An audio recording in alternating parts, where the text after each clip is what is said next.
Kartais, kai būna labai bloga nuotaika, galimai tai yra šiandien,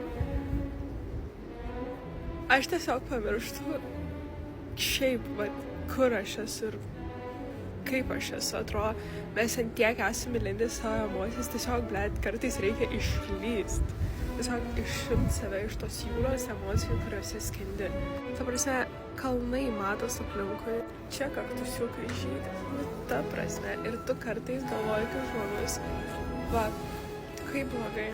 Ne, nėra viskas taip blogai. Galimai tiesiog pamiršai, kokia tu gera, kokia tu faina, kokia tu mylinti gali būt, kaip kiti žmonės tave myli ir tavim rūpinas, ir šiaip pasaulis nėra juodas.